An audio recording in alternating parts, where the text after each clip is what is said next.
The NASCAR Winston Cup Series visits the famous Talladega Superspeedway today. Twice each season, the NASCAR Nextel Cup Series comes to the Talladega Superspeedway in Alabama. This is the longest track on the circuit. It's 2.66 miles in length. But you ask any driver, he'll tell you the distance is measured in moments, not miles. We should be in for quite a show today, Barney. Let me sum it up for you all. 2.6 miles, 4 lanes, 190 miles an hour. Just doesn't get much better. Let's just hope these guys can stay out of the big one. EA Sports welcomes you to the Talladega Superspeedway in Alabama, the longest track on the NASCAR circuit. 2.66 miles in length. It's a racing runway where drivers hope their cars never leave the ground. The challenge here, race in bumper-to-bumper traffic at 190 miles an hour and hope nobody makes a mistake, including you. Seems like every time I've been at Talladega Superspeedway, I've always had a great car so I had a chance of winning it. And I've actually won a lot of laps at Talladega. In NASCAR until 6, I was actually leading at about the halfway point, and I read Joe Nemechek was coming off pit road and spun out. And I came back up on the track and pretty much created the big one. So that wasn't as good as I thought it would be, especially when that happened. So I did spin out once, as you can see again. It's a very strange wreck. As you can see, the replay again, I pretty much wrecked. And then when we were racing 5 laps ago, I was trying to do one more onboard lap, and I just completely I got hit by the back of Dale Jr., spun out, and Dale Jr. actually hit me again, right about here. So, I mean, yeah, it was not what my intentions were. I was just trying to race hard for the win, and those chances pretty much took away my chance of winning. I ended up finishing 4th that race, and that was a really good run. Unfortunately, I really wanted to win that race. I had a chance, and I blew it because I was greedy trying to do another more lap. Now the second time around NASCAR 6, I almost hit one of these guys coming up pit road. I didn't do that. Someone else did bring the caution out, and I was like, I was about to take the lead. I probably could take the lead back if that didn't happen. So I believe Michael Waltrip hit Scott Wimmer, and Scott Wimmer was coming up pit road, and Jeff Gordon got involved in it as well, and that led to the chain reaction with 2 laps to go, where I had another chance to win. Excuse me. Battling Carl Edwards for 3rd. I got past him. Went to the inside noon for 2nd. Following right behind Tony Stewart, who was in the lead. And right here, I'm about to slingshot. The yellow flag comes out right before I could. And I was like, are you kidding me? Because that's literally what ended the race right there. And what do you expect? It's Jeff Gordon, of all guys, that brought out the caution for the last time. He dropped debris, and that really made me mad. So I finished 2nd in that race, not what I wanted, but that's what I got, unfortunately. Now we got NASCAR 7. I actually was pitting already. I made my pit stop. I was passing guys. Caution came out as I was passing Kevin Harvick, who was coming out pit road. Caution came out again. This time, for some reason, Jeff Byrne came up on the track as he's leaving pit road for whatever reason, and he pretty much created a chain reaction wreck behind him. And now we have a couple laps to go. I'm trying to get everything I can. I ran up to the case of cane, hit the wall, didn't do too much, and then with turn 3 on that same lap though, I got hit by a stupid custom car. Of all cars, a custom car. Got hit by the back of Kurt Busch, I believe it was. I pretty much screwed my chances of winning this race. I had to hold off Jeff Gordon for a 6th place finish, and it just barely did. So that wasn't a race I wanted to have either. I can't believe it. And the caution car even finished in front of me. That's how dumb it was. And NASCAR 8, they got sloppy right away, as you can see right here. They all stopped in front of me for whatever reason. Hit the back of Jeff Byrne. He actually flipped over upside down, as you're about to see. I can't believe it. That was a ridiculous wreck.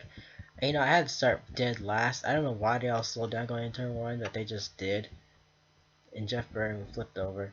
I ended up pitting right after that caution because I was like, you know what, whatever. I'll just get tires and fuel. And right here, we're about to pit, and this is where it kind of went bad. I hit the brakes way too late, ran to back of Mark Lawrence to make sure I didn't speed on pit road. and I just completely screwed up right there. Well, I thought I wanted a chance of winning, but fortunately, caution came out as we were leaving pit road, and before that 14 Storm going past me on the outside there. Because Tony Stewart, well, there's some stuff happening behind now, and Stewart, in front of him is Stewart, and Tony Stewart got the worst of it pretty much, and he brought the caution. And I thought I was gonna get the white flag right here. The caution came out right before that because of another debris caution, this time by the 38 of David Gillen. And I was like, man, I wanted this race to end already. I need another few hundred feet for the race to be official. No, it did not. I had to go one more lap and end up winning the race that way. I thought I was gonna throw him off a little harder, but I guess not that time. So I'm glad that I got the win, but not the way I expected it to be though. Now I get to NASCAR 08 and the car's making pit stops, so I stay up for one more lap. Unfortunately, caution came out as that happened, and I was like, man, that means I have to go all the way back to the start-finish line to make sure I maintain my position. The fuel tank's almost empty, so I had to cut off the engine to make sure I didn't run out of fuel as I got to the line. So that happened, and this also happened. Greg Biffle flips upside down as he's trying to get to pit road. I don't know how that happened, but it did. As he actually did run out of fuel, I'm actually slower than the pace car. However, I did make it in the pit road and get my fuel and tires. However, on the restart, a bunch of cars that didn't pit ran out of fuel already, and that created a chain reaction crash. That was a crazy wreck already. I had to pass everyone on the inside that ran out of gas. There was like 10 of them already, I think, that ran out of gas. Then, of course, caution came out again as on that very same lap. I had to race back to the line. So, I did hold on to the lead. However, we did make pit stops because of the caution for Greg Biffle. He's now on fire and probably out of the race now. So, that happened. Coming up 3 laps to go, I got a slow restart. Volleyball passed me actually on pit road. So I thought caution came out. Now the caution comes out again. So I'm thinking, let me just stratify volleyball. I think I'll get one more chance. I didn't know, so there's 3 laps to go. And when there's 3 laps to go, NASCAR 2004 race is pretty much over. And this is the debris caution from 57 of Kevin LePage. So I'm kind of pissed about that. And here I noticed, I was like, wait, is the race over? It was.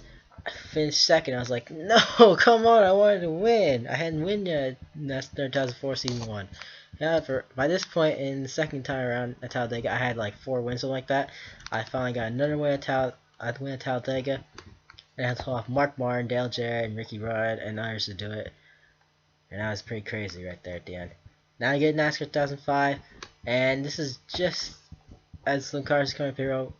Actually, no, this is still NASCAR 2004, sorry. We're coming to pit road here. And for some reason, right here, I said, I clicked all 4 tires. Unfortunately, I clicked abort instead of done, so I had to come back out and go back into pit road again. So that wasn't as good as I thought it'd be. And all that turned to trying to get a chance to win with Ricky Craven. Unfortunately, we hooked fenders in turn 3 with 2 laps to go, and I hit the wall. And instead of trying to have a chance to win, I had to hold off a few cars behind me to get 7th position. So again, not one of the races I was hoping to win. I didn't get a good finish with. I really wanted to win it. I could have won. I didn't. Now we're back in NASCAR 2005 now. Sorry for mix-up. Caution came out for a wreck behind, and well, you know, the 38 ran into the 145 who was coming off pit road because the cars come up onto the track just the slightest bit. This race I actually finished 5th because I had a chance, but I couldn't get enough of momentum to get the win. So it's definitely been a tough stretch to try to win. I've done some really good finishes. As you can see, I've been able to start well, gotten 2 wins, 4 top 2s, and 6 top 5s. I've finished 7th and better in all the races with an average finish 3.5.